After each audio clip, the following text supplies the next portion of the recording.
Hi എല്ലാവർക്കും നമസ്കാരം. പുതിയൊരു വീഡിയോയിലേക്ക് എല്ലാവർക്കും സ്വാഗതം. ഇന്ന് തയ്യാറാക്കാൻ പോകുന്ന ഉഴുന്ന് ബോണ്ടയാണ്. അപ്പോൾ നമുക്ക് 4 മണിക്കൊക്കെ ചായയുടെ കൂടെ കഴിക്കാൻ പറ്റിയ നല്ല ടേസ്റ്റി ആയിട്ടുള്ള ഒരു സ്നാക്കാണ്. അതൊക്കെ നല്ല പഞ്ഞി പോലെ ഇരിക്കും. അപ്പോൾ ഇത് നമുക്ക് തയ്യാറാക്കിയെടുക്കാൻ വളരെ ഈസിയാണ്. നമുക്ക് ഉഴുന്നൊന്ന് കുതിർത്തെടുക്കുന്ന ഒരു താമസം മാത്രമേ ഉള്ളൂ. ബാക്കിയെല്ലാം വളരെ പെട്ടെന്ന് തന്നെ ചെയ്തെടുക്കാം. അപ്പോൾ അതിനായിട്ട് നമുക്ക് ഉഴുന്ന് കുതിർക്കാനിടണം. ഞാൻ അതിനായിട്ട് ഇവിടെ എടുത്തിരിക്കുന്ന 1/2 കപ്പ് ഉഴുന്നാണ്.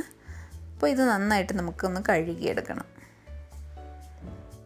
ഈ വെള്ളം ഒഴിച്ച് നമുക്കൊരു 3-4 പ്രാവശ്യം നന്നായിട്ട് കഴുകി ആ വെള്ളമൊക്കെ ഒന്ന് ക്ലീൻ ആകുന്നിടം വരെ നന്നായിട്ടൊന്ന് കഴുകിയെടുക്കണം. അപ്പം ഉഴുന്നൊക്കെ നന്നായിട്ട് കഴുകിയെടുത്തിട്ടുണ്ട്. ഇനി ഇതൊരു 2 മണിക്കൂർ നമുക്ക് കുതിർക്കാനിടണം. ഇപ്പോൾ ഉഴുന്നൊക്കെ നന്നായിട്ട് കുതിർന്ന് വന്നിട്ടുണ്ട്. നമുക്കിനി ഈ വെള്ളമൊക്കെ ഒന്ന് ഊറ്റിക്കളഞ്ഞതിന് ശേഷം മിക്സിയുടെ ജാറിലേക്ക് ഇട്ട് കൊടുക്കാം. അപ്പോൾ നമ്മൾ മിക്സിയിൽ അരച്ചെടുക്കുമ്പോൾ ഈ മാവ് ഒത്തിരി ചൂടാകരുത്. അങ്ങനെ ആയിക്കഴിഞ്ഞാൽ ബോണ്ട അങ്ങ് കട്ടിയായി പോവും. അപ്പോൾ അതിന് വേണ്ടി നമുക്ക് 1 ടേബിൾ സ്പൂണോളം തണുത്ത വെള്ളമാണ് ഞാൻ ഒഴിച്ചു കൊടുക്കുന്നത്. അപ്പോൾ നമ്മൾ എത്ര കുറച്ച് വെള്ളം ഒഴിച്ചു കൊടുക്കാവോ അത്രയും കുറച്ച് ഒഴിച്ച് വേണം ഇത് നന്നായിട്ടൊന്ന് അരച്ചെടുക്കാൻ. ഇപ്പോൾ നമുക്കിത് നന്നായിട്ട് അരച്ചെടുക്കാം. ഇപ്പോൾ ഞാൻ ഉഴുന്നൊക്കെ നന്നായിട്ട് അരച്ചു കൊടുത്തിട്ടുണ്ട്. ഞാനൊരു 2 ടേബിൾ സ്പൂൺ വെള്ളം കൂടെ തണുത്ത വെള്ളം കൂടെ ഒഴിച്ചായിരുന്നു. അപ്പോൾ നമ്മൾ ഈ മാവ് ചൂടാകാതിരിക്കാൻ വേണ്ടിയാണ് തണുത്ത വെള്ളം ഒഴിച്ച് അരച്ചെടുക്കുന്നത്.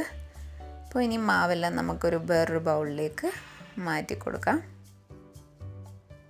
അപ്പോൾ ഇനി ചെയ്യേണ്ടത് ഒരു സ്പൂൺ എടുത്ത് ഇതുപോലെ നന്നായിട്ട് അടിച്ചു കൊടുക്കുക. അപ്പോൾ ഈ ഒരു സ്റ്റെപ്പ് സ്കിപ്പ് ചെയ്യാൻ പാടില്ല. കാരണം നമ്മളിങ്ങനെ അടിച്ചെടുക്കുമ്പോൾ ഈ ഒരു മാവിൻ്റെ അകത്ത് നന്നായിട്ട് എയറൊക്കെ കയറി നന്നായിട്ടൊരു ഫ്ലഫി ആയിട്ട് കിട്ടും. അപ്പോൾ അങ്ങനെ ആകുമ്പോൾ ഈ നമ്മൾ ഉഴുന്നുവട ചെയ്യുമ്പോഴും അങ്ങനെ ചെയ്തെടുക്കുകയാണെന്നുണ്ടെങ്കിൽ നന്നായിട്ട് നല്ല അകം നല്ല പഞ്ഞി പോലെ നല്ല പുറമേ നല്ല ക്രിസ്പി ആയിട്ട് കിട്ടും. നമുക്ക് ഇതിൻ്റെ അകത്ത് അരിപ്പൊടിയൊന്നും ചേർക്കേണ്ട ഒരാവശ്യമില്ല. ഉഴുന്ന് മാത്രം ചേർത്ത് നന്നായിട്ട് ക്രിസ്പി ആയിട്ട് നമുക്ക് ഈ ബോണ്ട ചെയ്തെടുക്കാൻ പറ്റും. ഇപ്പോൾ നമ്മൾ നന്നായിട്ട് ഉഴുന്ന് മാവ് നന്നായിട്ട് അടിച്ചെടുത്തിട്ടുണ്ട്. ഇനി ബാക്കി ഇൻഗ്രീഡിയൻസ് ഒക്കെ ചേർക്കാം. ഞാനിത് 3 ടേബിൾ സ്പൂൺ സവാള അരിഞ്ഞാണ് ചേർത്ത് കൊടുക്കുന്നത്. അതിൻ്റെ കൂടെ 1 പച്ചമുളക് അരിഞ്ഞതും, ഒരു ചെറിയ കഷ്ണം ഇഞ്ചി അരിഞ്ഞതും, കുറച്ച് കറിവേപ്പില അരിഞ്ഞത്, അതിൻ്റെ കൂടെ ഒരു 1/2 ടീസ്പൂൺ കുരുമുളക് ചതച്ചെടുത്തതാണ്, അതുകൂടെ ചേർത്ത് കൊടുത്തു. ഇനിയും ചേർക്കുന്നത് ഒരു 2 ടേബിൾ സ്പൂണോളം മല്ലിയില അരിഞ്ഞാണ്. ഇനി 1 ടീസ്പൂൺ തേങ്ങ തിരുമിയതാണ്. അതിൻ്റെ കൂടെ ആവശ്യത്തിന് ഉപ്പും കൂടെ ചേർത്തു. ഇനി വീണ്ടും നമ്മൾ നേരത്തെ ചെയ്ത കൂട്ട് ഒരു 1-2 മിനിറ്റ് ഒന്നുകൂടെ ഒന്ന് അടിച്ചെടുക്കും. അപ്പോൾ ഇങ്ങനെ നമ്മൾ ഉപ്പൊക്കെ ചേർത്തുകൊണ്ട് വീണ്ടും നമ്മൾ അടിച്ചെടുക്കുമ്പോൾ മാവ് ഒന്നുകൂടെ ഒന്ന് ലൂസായും. അതുകൊണ്ടാണ് നമ്മൾ പറയുന്നത് എത്രയും വെള്ളം കുറച്ച് ചേർത്ത് അരയ്ക്കാവോ അത്രയും കുറച്ച് ചേർത്ത് അരച്ചെടുക്കാം.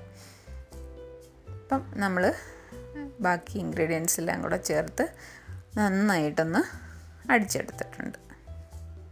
ഇനി നമുക്ക് കുറച്ച് വെള്ളം എടുത്തിട്ട് കൈ അതിലൊന്ന് മുക്കാം. അപ്പോൾ അങ്ങനെ ചെയ്യുമ്പോൾ നമ്മുടെ കയ്യെ മാവൊന്നും അധികം ഒട്ടാതിരിക്കും.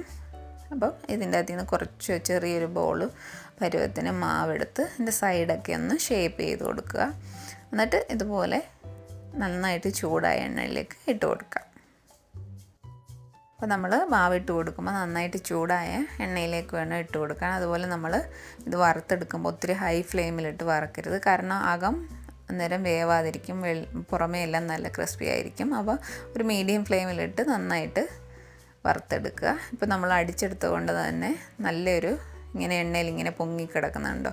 അപ്പോൾ നമ്മൾ ആ അടിച്ചെടുക്കുന്നതുകൊണ്ടാണ്. അപ്പോൾ അങ്ങനെ നമ്മൾ അടിച്ചെടുത്ത് വറുത്തെടുത്ത് കഴിഞ്ഞാൽ നല്ല അകമൊക്കെ നല്ല പഞ്ഞി പോലെ ഇരിക്കും. അപ്പോൾ ഇനി നമുക്കൊരു ലൈറ്റ് ഗോൾഡൻ ബ്രൗൺ ആവുന്നിട വരെ ഒന്ന് വറുത്തെടുക്കണം.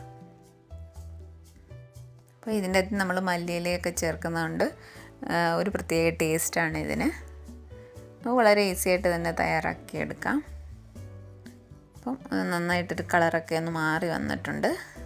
അപ്പോൾ നമുക്കിനി ഇത് എണ്ണയിൽ നിന്നൊന്ന് മാറ്റി ഒരു ടിഷ്യൂ പേപ്പറിലേക്ക് മാറ്റി കൊടുക്കാം. ഇനി നമുക്ക് ബാക്കിയുള്ള മാവ് ഇതുപോലെ വറുത്തെടുക്കാം. അപ്പോൾ നമ്മൾ മാവൊക്കെ അരച്ചെടുക്കുമ്പോൾ ഒത്തിരി അങ്ങ് ലൂസായി പോയിട്ടുണ്ടെന്നുണ്ടെങ്കിൽ മാത്രം 1-2 ടേബിൾ സ്പൂൺ അരിപ്പൊടിയും കൂടെ ചേർത്ത് മിക്സ് ചെയ്ത് വറുത്തെടുക്കുക. ഇപ്പോൾ നമ്മൾ ബോണ്ട എല്ലാം വറുത്തെടുത്തു. അപ്പോൾ തേങ്ങ ചട്നിയൊക്കെ കൂട്ടി കഴിക്കാൻ നല്ല ടേസ്റ്റാണിത്.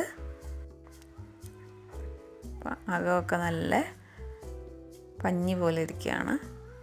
അപ്പോൾ ചട്നിയൊക്കെ കൂട്ടി 4 മണിക്ക് ചായയുടെ കൂടെയൊക്കെ കഴിക്കാൻ നല്ലതാണ്. അപ്പോൾ നിങ്ങളും ട്രൈ ചെയ്ത് നോക്കുക.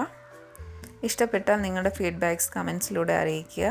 അപ്പോൾ അതുപോലെ ലൈക്ക് ചെയ്യുക, ഷെയർ ചെയ്യുക. ചാനൽ സബ്സ്ക്രൈബ് ചെയ്തിട്ടില്ലെങ്കിൽ സബ്സ്ക്രൈബ് ചെയ്യുക. പുതിയൊരു റെസിപ്പി ആയിട്ട് കാണാം. താങ്ക്